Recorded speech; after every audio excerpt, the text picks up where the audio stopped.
Menjadi seperti Tuhan itu bukan hal yang mudah. Bahkan untuk mengikuti Tuhan bukan sesuatu yang mengenakkan, bukan sesuatu yang nyaman. Ada harga yang harus kita bayar untuk menjadi seperti Kristus. Tapi bukan suatu hal yang mustahil juga. Untuk bisa jadi seorang pemain sepak bola, kita harus belajar dari pemain sepak bola. Untuk bisa jadi penyanyi yang hebat, kita harus belajar dari vokalis yang terbaik. Dan untuk belajar hal-hal itu, ada harga yang harus kita bayar. Di Matius 11 ayat 29 dituliskan, "Pikulah kuk yang kupasang dan belajarlah padaku, karena aku lemah lembut dan rendah hati, dan jiwamu akan mendapat ketenangan." Ini satu-satunya ayat dalam Alkitab di mana Tuhan Yesus mengatakan untuk belajar darinya dua karakter ini. Yang pertama, lemah lembut. Kenapa lemah lembut jadi satu karakter Kristus? Amsal 15 ayat 26 menuliskan, "Tuhan membenci segala pikiran orang jahat, tetapi bersukacita atas perkataan yang lemah lembut." Kelemah lembutan jadi tempat atau wadah di mana Tuhan bersukacita atasnya. Saat kita memiliki karakter lemah lembut, Tuhan bersukacita. Dan atas semua sukacita Tuhan itu, ada berkat-berkat yang turun ke atas orang-orang yang lemah lembut. Matius 5 ayat 5 menuliskan, "Berbahagialah orang yang lemah lembut, karena seluruh dunia yang luas ini menjadi milik mereka." Wow, dunia menjadi milik orang-orang yang lemah lembut.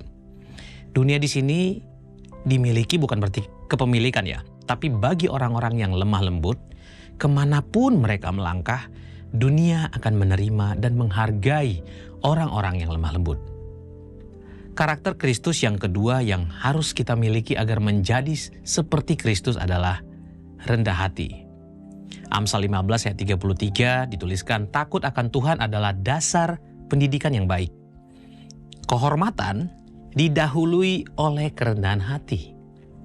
Rendah hati bicara tentang tidak sombong, tidak menganggap diri kita lebih baik dari orang lain. Lebih menghargai orang lain, menghargai orang-orang yang jauh lebih tua dari kita, menghargai usaha orang lain, karya orang lain, pendapat orang lain. Tanpa kerendahan hati, tidak ada penghormatan dari orang lain. Saat kita tidak rendah hati, orang lain juga tidak menghargai, tidak menghormati kita. 1 Petrus 5 ayat 5 menuliskan, "Demikian jugalah kamu, hai orang-orang muda, tunduklah kepada orang-orang yang tua. Dan kamu semua rendahkanlah dirimu seorang terhadap yang lain, sebab Allah menentang orang-orang yang congkak, tetapi mengasihani orang yang rendah hati." Rendah hati juga menekankan untuk tidak egois, gak selfish, tidak mementingkan diri sendiri. Filipi 2 ayat 3 menuliskan, "Janganlah melakukan sesuatu karena didorong kepentingan diri sendiri atau untuk menyombongkan diri. Sebaliknya, hendaklah kalian masing-masing dengan rendah hati menganggap orang lain lebih baik dari diri sendiri."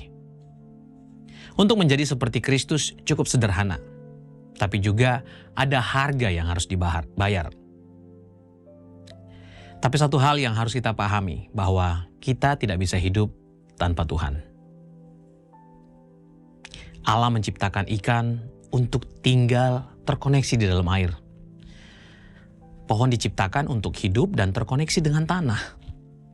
Dan dengan sangat istimewanya manusia diciptakan serupa dan segambar dengan Allah. Manusia terkoneksi dengan Allah. Tanpa air, ikan akan mati. Tanpa tanah, pohon akan mati. Begitu juga dengan manusia. Tanpa Tuhan, manusia akan mati. Sebaliknya, tanpa ikan, air ya tetap air. Tanpa pohon, tanah tetap tanah.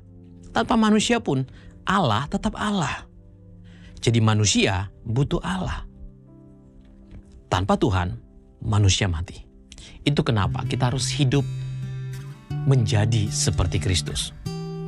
Saat kita mau belajar menjadi seperti Kristus, ada banyak hal yang luar biasa yang terjadi dalam hidup kita. Banyak mujizat-mujizat terjadi, banyak pemulihan-pemulihan terjadi dalam hidup kita.